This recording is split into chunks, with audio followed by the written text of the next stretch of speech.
what if you don't like networking? Like, I'm a really socially awkward person. I don't like making chit chat with strangers. So like, for people like me, what do you do? Well, you get over it. All right, I'll let you know when that happens.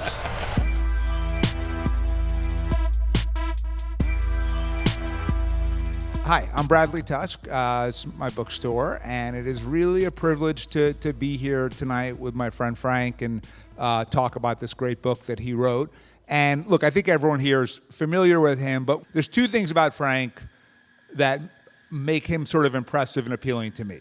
One is he's achieved so much in so many different ways, right? So politics, obviously, everyone knows, and culminated with, the kind of second most powerful job in New York City. But in investing, in law, in writing, in the Marines, like there just aren't that many people that are that multifaceted and talented enough and flexible enough to be able to take on all of these different fields and be successful in all of them. And I think the reality is, it actually made more sense to me when I read the book, because you can sort of see the method behind the madness now. And I think, in a weird way, I experienced the Everyone Wins approach because my consulting firm ran Andrew Yang's campaign for mayor in 2021. We lost to this guy. And usually that means that, like, you're persona non grata, go to Siberia. And instead I get a call from Frank saying, let's have lunch. And, it's very consistent with actually the whole philosophy he has in business and in life. But B, I think he figured we hit it off. We did. We've been friends ever since. So it's really a privilege to have you here. So thank you. Well, thank you, Bradley. And thank everyone for making time tonight this summer evening to be here. But what Bradley's selling himself short a little bit on that story, because, yes, we went to battle together, and he's had a great campaign he ran. It was very creative, very thorough. But later, he showed his true colors for the love of the city. And yes, I reached out to him. We had a great lunch. But he didn't just come to the lunch to get to know him. He came with materials that I found very helpful as chief of staff, and the mayor found very helpful in all sorts of areas that were growth areas at the time, including the upcoming, proliferation of blockchain technology. And he attended meetings for us. And it was just clear that he cares about the city and about service. And I think that's a great example, by the way, of real professionalism. You don't take these things personal. This one I'm taking personal, but this is an exception.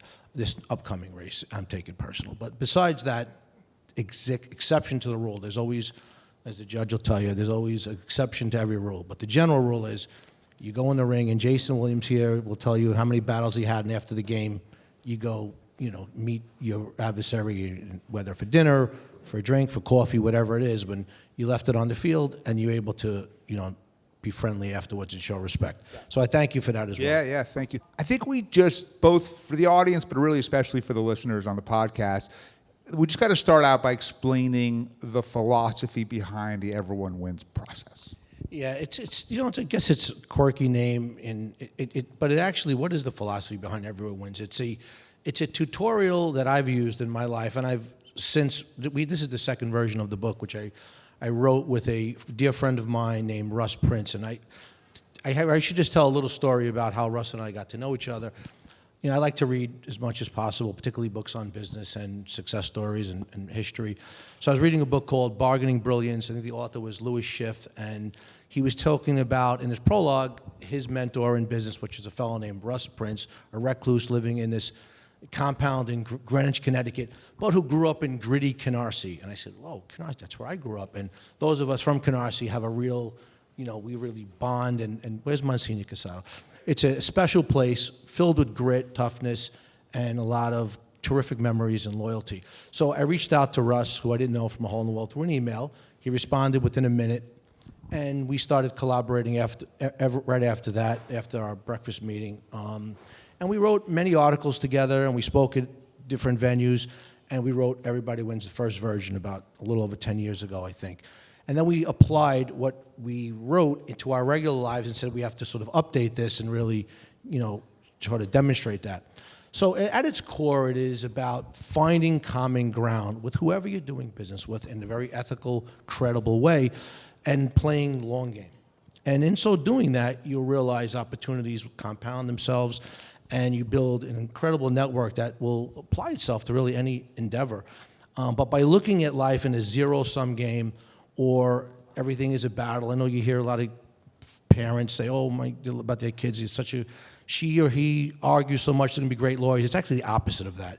You can't convince someone by beating into the ground stubbornness. You do so by repeating questions back, listening carefully, and finding areas that serve your adversary or your colleague's interest. Because at the end of the day, individuals will not do what's not in their interest to do. So if you recognize that, and the book demonstrates how to do so, you could achieve, I think, so much more.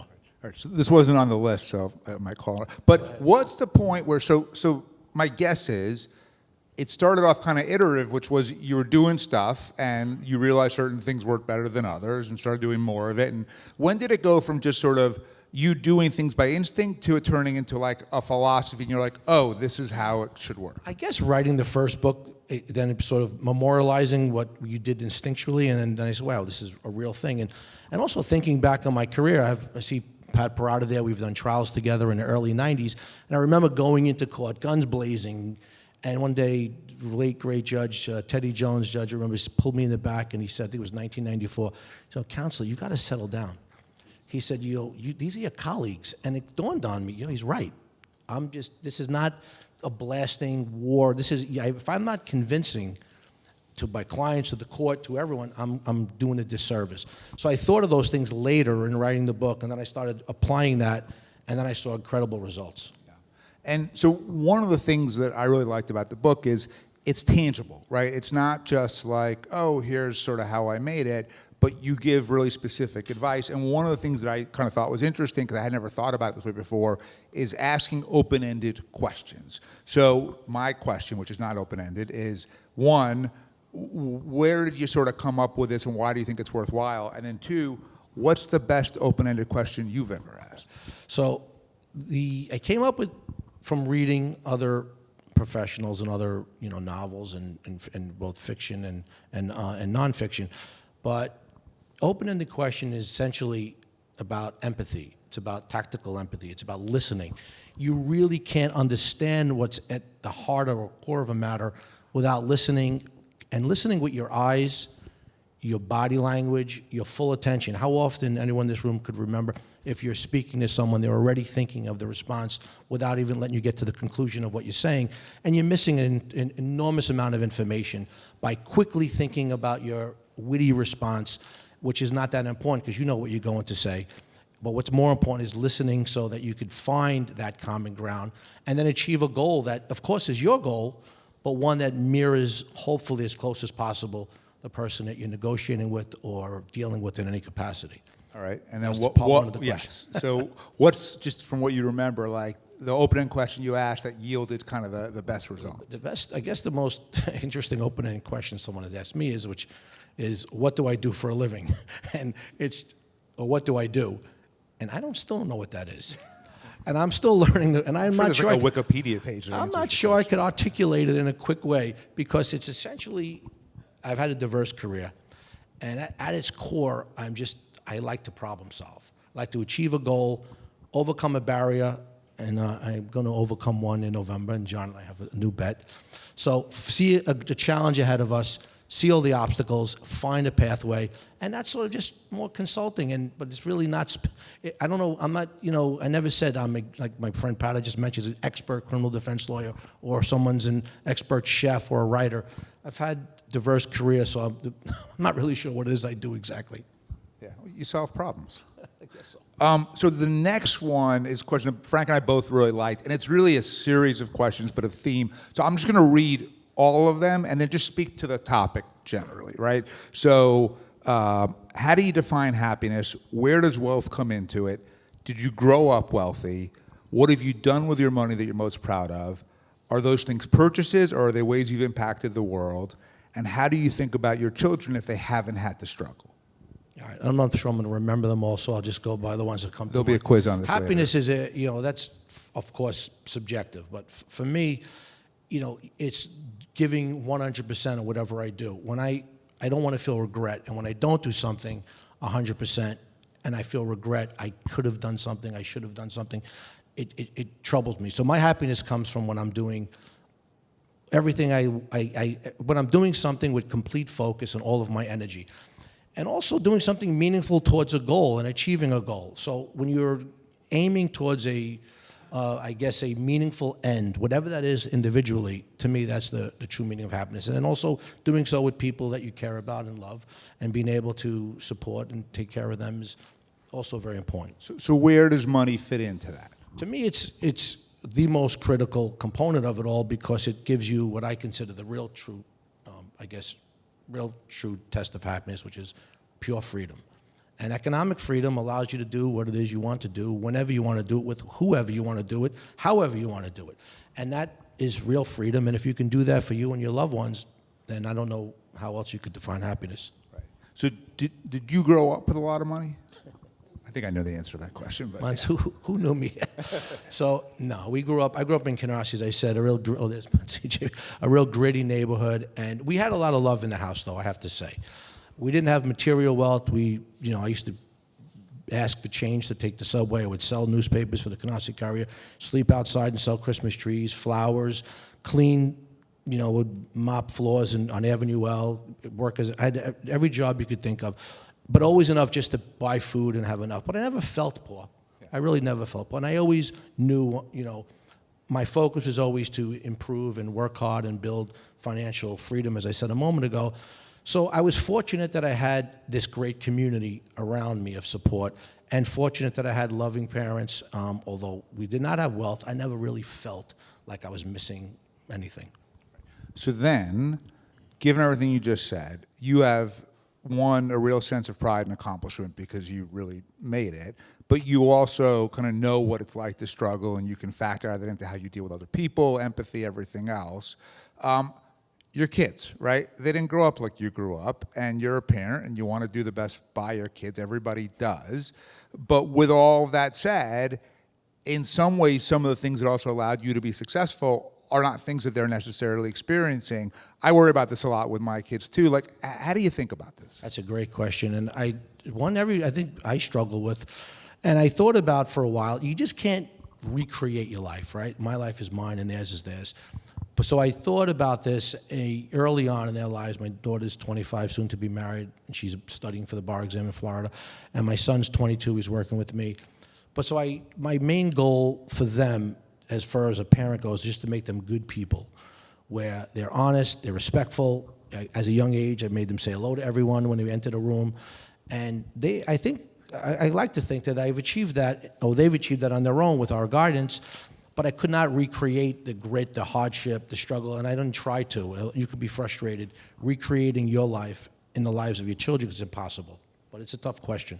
So one of the things you write about in the book is, I think the book sort of reflects reality in that some people are lovely and great to deal with, and some people are really horrible to deal with.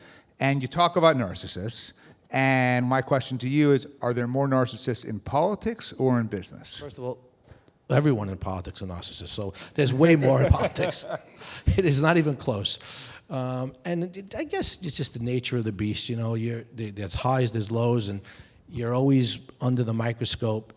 And you don't know who to trust or who to trust. So, no question, way more in politics.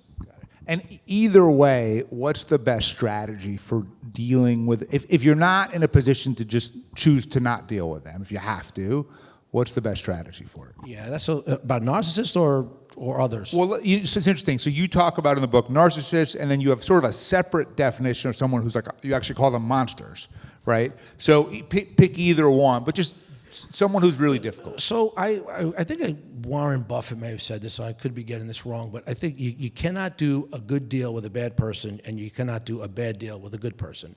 And I 100% subscribe to that, because a good person, a person of character, will fix a problem, will find a solution, will work around, and a bad person will make excuses, will blame others, will hide their own fault, will come up with, all reasons why things went wrong other than looking in the mirror and taking blame.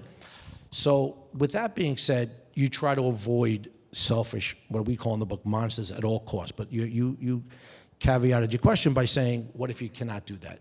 So then you have to limit your exposure, limit what it is that you're, giving of yourself, whether it's personal, financial, or otherwise. Do whatever it is you need to do, and don't do it again. Because if you're dealing with individuals lacking character, you will never succeed, you will never win, and you'll never get the better of the day. Even if you think you do, you'll find out later there's some litigation going on or something that was hidden that you didn't expect, because that's just the nature of the individual you're dealing with. So if you have to, if there's an option of dealing with someone that you don't trust and you can walk away from the deal, your view is walk away, whatever short-term sacrifice you make is a lot better than sort of the long-term pain that you're almost guaranteed to come with. Absolutely. Don't look back. Don't even think twice. Yeah. Well, it kind of leads nicely to the next question, which is sort of the ethical component of the everyone wins process. So can you explain that? Yeah, sure. Everyone wins process does not work without credibility. And credibility comes from acting ethically, standing by your word, having a track record of standing by your word, meaning what you say, being transparent. And without that basis of credibility, you lack trust. And when there's a basis of trust, it's very easy to talk and speak and negotiate. But when you've all done it, you negotiate with someone you absolutely don't trust, you're already hiding your own cards, you're already pricing high when you really don't want, you're changing your whole behavior. So why would the people who act that way don't realize they're doing themselves a disservice? But by being credible and playing the long game, you know, really amazing things will happen. You just have to trust it. One of the things that in the book, I guess, made me worry a little bit is, you know, you talk about the need to get out there and market yourself and build relationships. And what if you don't like networking? Like, I'm a really socially awkward person. I don't like making chit-chat with strangers. So, like, for people like me, what do you do? Well, you get over it. All right, I'll let you know when that happens. Well, listen, I mean, you have to be yourself, right? And you say that, but it's not even true. Because you reached out to me, you didn't know me, we got together because you cared about an issue. So if something's important to you, even someone who's sort of socially, I guess not an extrovert, but introvert, you find a way to do the things that you really care about. And when there's issues you don't care about, then you become an introvert. So people who say that do make exceptions when it's in their interest, and you've demonstrated that by showing your great interest in the city, by the efforts you made to help us when we started out in City Hall. And by the way, it was very appreciative since we were all new there and you weren't. You had a body of work, so you can't really do and accomplish much alone. We're a society of relationships, of individuals. So that's why when I'm saying get over it, I kind of mean it. You just can't accomplish things alone. Well, agreed. Let me throw the kind of a modern wrinkle, which is now there's so many tools by which people can kind of put themselves out there publicly, right? That in a way, you can kind of build a name or a reputation through technology, through earned media. How valuable or not is that? No, it's very valuable, and I acknowledge that it's changing the way we communicate, but not the way relationships are built, not the way professional services like what you do and I do. You're not going to invest, and for those who don't know you, Bradley's a prolific investor, and he's has a great eye for opportunities in its initial stages, but you're not going to do that based on a social media post that you saw on someone's homepage or whatever. You're going to meet, you're going to look into numbers, and you're going to look at the individuals in the management team, I'd imagine, before you deploy money. So really, when we're talking about financial success, I don't know how far that'll take you. Maybe if you already have it and you want to promote it in another way, sure, for just PR.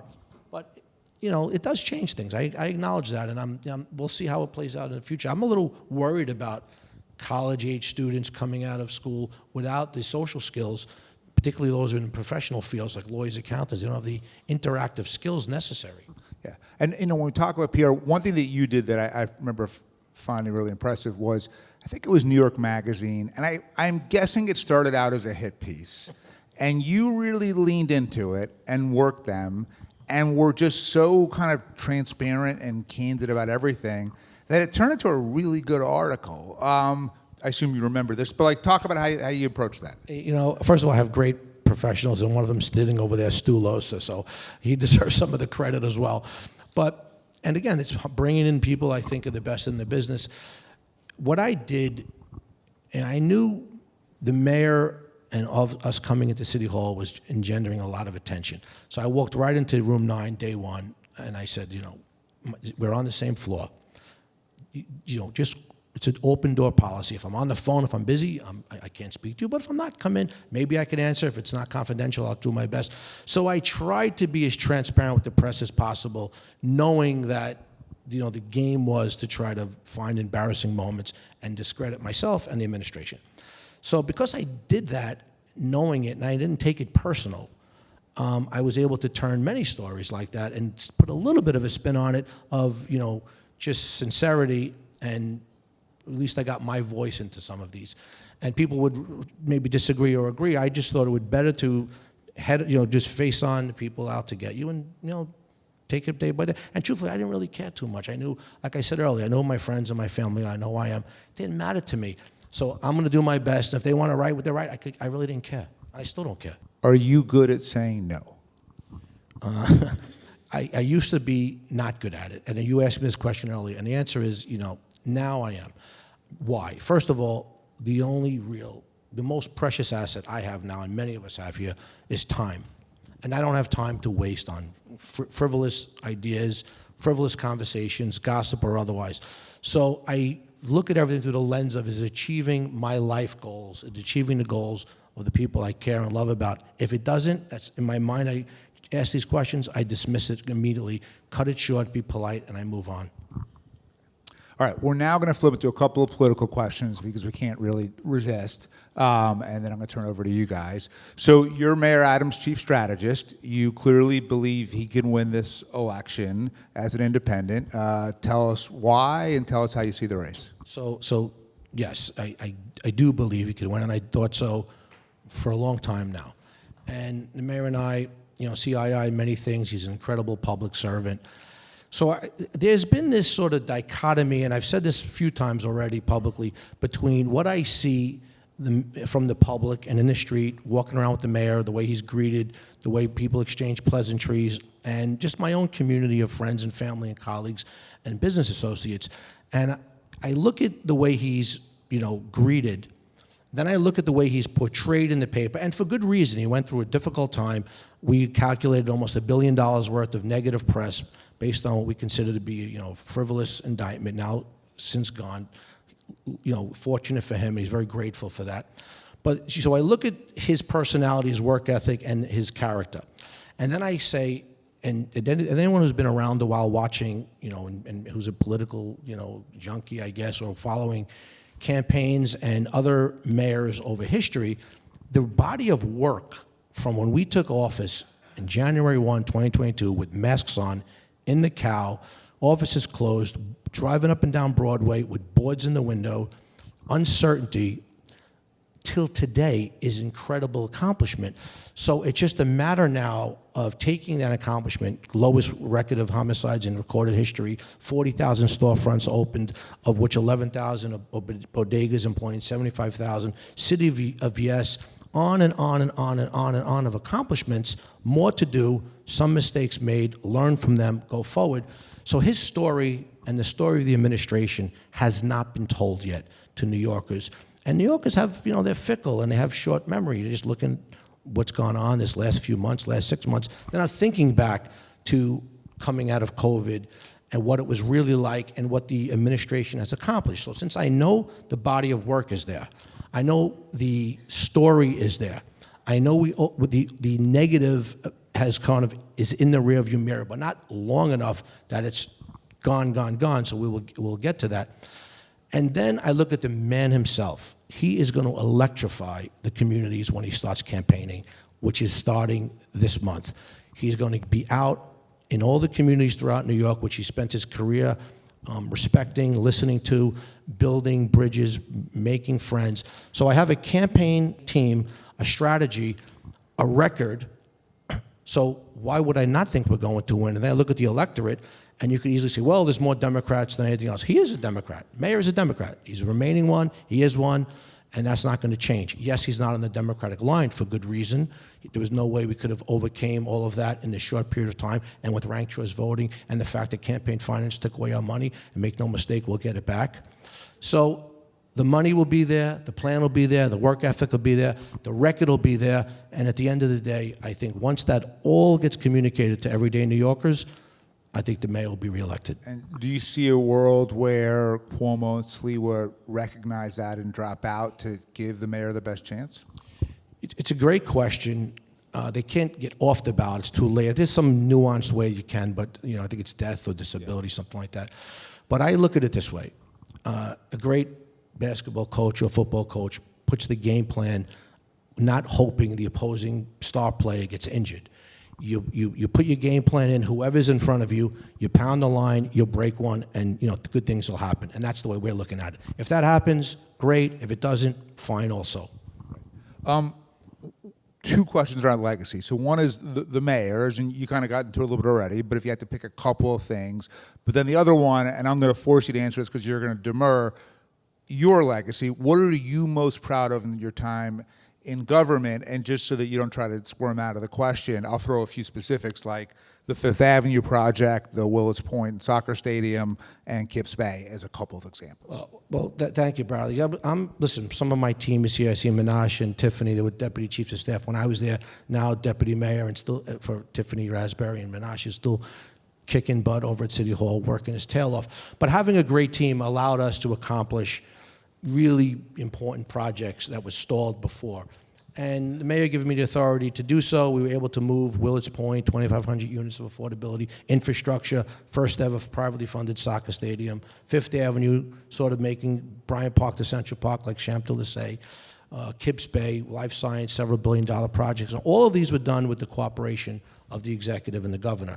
And looking back at the de Blasio-Cuomo relationship, I purposely, and the mayor purposely, went into City Hall understanding that people were tired of that. You had to work with your partners in government. The same thing with the White House and federal government. I mean, people ask, isn't the mayor beholden to President Trump? And I'll say the answer is unequivocally no. And here's a perfect example. The mayor is beholden to everyday New Yorkers. He called himself the Black Joe Biden and then attacked Joe Biden when he put open borders and had 200 or 300,000 asylum seekers coming into New York without a plan, without funding, without jobs. And then we started combating what he considered a friend in Joe Biden because it was not in the best interest of New York. He put New Yorkers first. Similarly, he'll do the same with federal government today, and he sued the Trump administration by proof of that 12 times. Nobody knows that. Yes, he'll work with his partner in government. Yes, he respects the office of the presidency, as he should, as I do. But if there's an issue that conflicts with what he believes in the best interest of New York comes first. All right, last question from me. If for whatever reason the strategy falls short and Mayor Adams does not return to City Hall, what advice would you have for the next mayor? I'm not going to even acknowledge the possibility, but in a weird world of like 1 in a million, if that would happen. Sure. Obviously, we're the most diverse. New York is not only diverse in culture, but economically.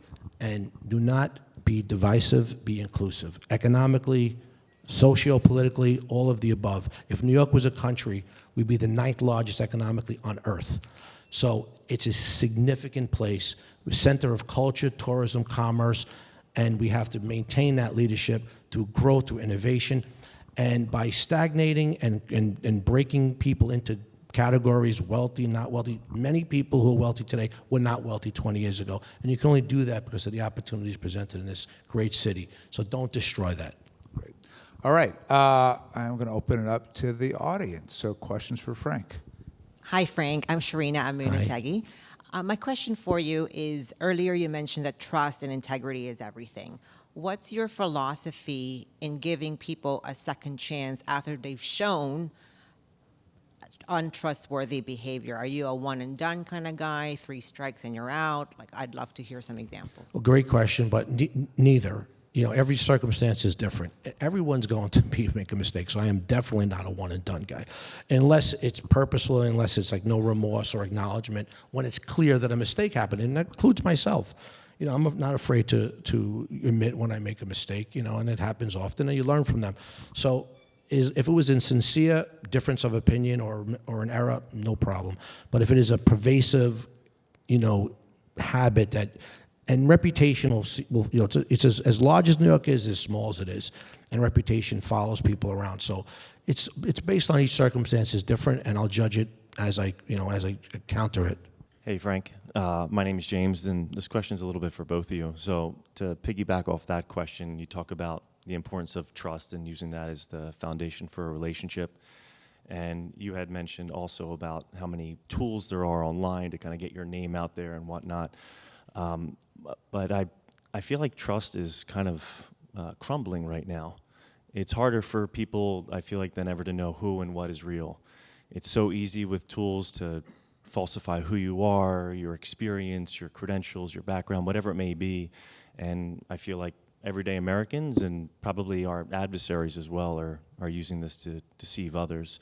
So how do you kind of operate in this new era where it's become increasingly difficult to know, what is fact, what is fiction, and if that is the new state of play, how do you make decisions as an operator? So, I don't really view that as the new state of play. I don't really think, I would not agree with that statement. I think it's part of the state of play, and don't base trust on what I read on social media or technology at all.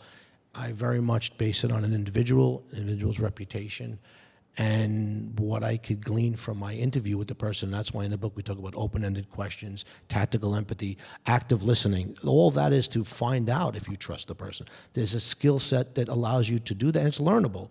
So what I write and what I experience is the opposite of that. Although that's part of today's society, but you can't stop there. Otherwise, you can never achieve any modicum of trust or any stability to make decisions on. So you ask questions, you interview, you probe by listening to make that assessment, and that's kind of the way I do it. So I would answer that kind of from two levels. So from a personal level, to me at least, I mean, the first thing is I trust my instincts because they've gotten me, reasonably far. But I also kind of think about what's my motivation for doing something. If my motivations are good, then generally speaking, I'm kind of okay with the outcome, usually no matter what. And when my motivations are not, I kind of get what I deserve. So like a couple of years ago, I did this thing called a SPAC, which was a very popular financial vehicle in the gaming sector, and raised a lot of money with it, but then did not complete a deal in a lot amount of time. I lost a lot of money personally, fine, no big deal. But when I looked back at it, I said, you know what? Every other time in my career when I've made money, it's because I created something of value for somebody else. We legalized Uber or Clear or whatever technology we've worked in or whatever it is. And the SPAC was greed, right? It was a financial vehicle to make money for the sake of making money. And in retrospect, I deserved to lose that money. And so I think some of the answer is maybe not looking outward to your instinct of the person, but then also inward to your own motivations, and I think listening to both. I do think there's a lot from a policy standpoint that does need to happen around this. I think social media has not been regulated basically at all at the federal level, so Section 230, which really gives just total immunity to the platforms to say and do whatever they want, that shouldn't exist. We're going to need to be able to really label what is AI and what is not AI. So there is a lot that I think has to happen. And look, also we're in since the Vietnam War, basically a 60-odd year period of decline of trust in institutions, in government, but in religion and higher ed and Wall Street and media and all of those things. And that really puts society in a tough spot. And I think we've got to get to a point where we can show that we can work together and get things done again, because it is very hard to live in a world, and I think this is a little bit what you were talking about, as a total free agent where you're just sort of out there and there's no particular institution that you can rely on. And that's sort of a scary and difficult way to live. And I think it sort of promotes a lot of unhappiness and loneliness and a lot of societal problems. So I actually think you are onto something. And, there are individual ways to deal with it, like Frank and I just both laid out. But I think there are, my hope is that our leaders in government will take some responsibility for this too. Thank you. Next question for Frank. Hi, Frank. Congratulations on the great book. Thank you, It was a great read. Thank you. My name is Jason Williams. I got the opportunity to work with Frank, and I wanted to ask him, I see you solving everyone else's problems. I see you in the office running from one conference room to another, back to yours, to the telephone, running from state to state. How do you make time for yourself? Not easy. I don't. But actually, I do. I'm only kidding. I by having such a incredible life and great business and success, it allowed me to like do things I love, like play golf, like spend time with my daughter, my son, my wife. So I do. But you do it not as much as we'd like. None of us do. It's impossible. But I find, particularly when I'm out on the golf course, I kind of clear my head, focus on the game I'm playing, and so that's really what I do to find time for myself to escape and what it is I'm doing every day. But I love what I do. That I don't really feel that way about work. It's not really work to me. Just getting up and being myself. I'm not beholden to anyone except my clients, of course. But I do it in the context of who I am. So it's great privilege, really, to be able to do what you want and be yourself every day. So to me, I don't really need to escape too much, because I feel like every day is an escape. I feel fortunate that way. Thank you, Frank. Congratulations, Frank. John's your phone. How do you categorize your wins? Right? Every win is different. There are substantial wins, like when you won the mayoralty with Adams, and then there are small wins. In the book, do you categorize each win, and does the win have to be equal? Someone's going to enjoy a bigger win versus a smaller win for you or for your client. Can you rate that in terms of this book? Thank you, John. I never really thought of it that way, and I don't look at it too much amongst personally as a win or not, because sometimes a momentary loss is actually a great opportunity for something else, and if you look at everything you do as a stepping stone towards a greater goal, which the way I do, you don't look at things so much as, that's what I said earlier about playing the long game. Don't worry so much about the outcome. Now, this is obviously politics are the exception. Playing in the Super Bowl will be the exception, or something like that, where it's a winner and a loser. But everyday life, you can't look at it that way in my view. It's more about moving forward towards your life goals, and small setbacks or small accomplishments don't overreact or underreact. And that's my outlook. I just keep plowing ahead regardless. And sometimes, very often, I learn more from the temporary setbacks that I thought were a loss when they really weren't. And Bradley said it before about his SPAC experience. He moved into other areas, and now he's probably didn't imagine had he not had that setback that he just referred to, like we all do. So that's kind of the way I look at it. I don't keep score so much. I think that's the opposite of what I'm really saying. It's more about long game, focused on accomplishments for yourself, for your clients, in a very macro sense. Frank, growing up in Canarsie, what was it that was foundational that gave you the desire, the ability, or the energy to move on in life from that little community where we grew up and to move your life forward?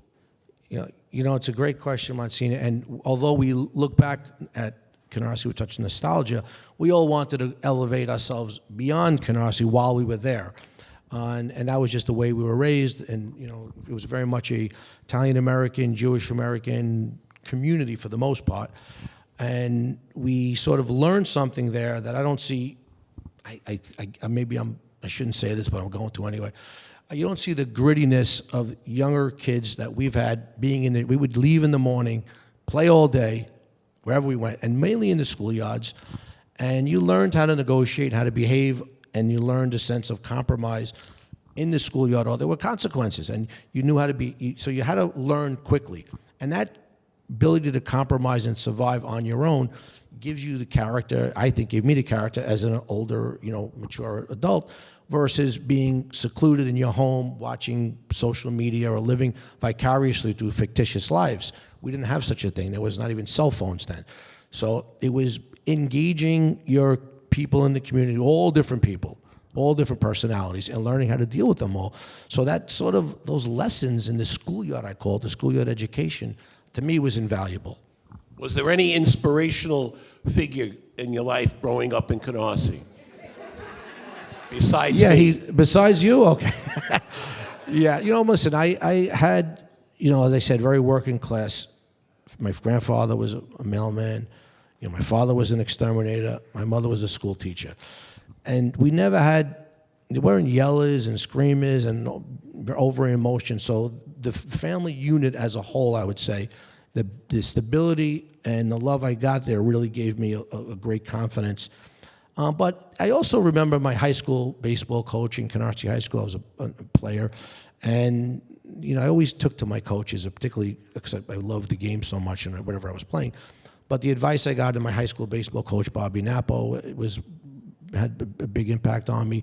Father DiLorenzo and Holy Family Church, had an impact on me. But I got to say, overall, the community as a whole, and you remember this, Monsignor, it was a place where you would, if you were walking home from school, I would say 50-50 chance someone would pull over and give you a ride home. That's how close the community was. You would not even make it home without somebody pulling over. So that was a pretty special place back then, and it gave me a lot. And I thank agree. the city for it, quite frankly. All right, well, let's give up to Frank.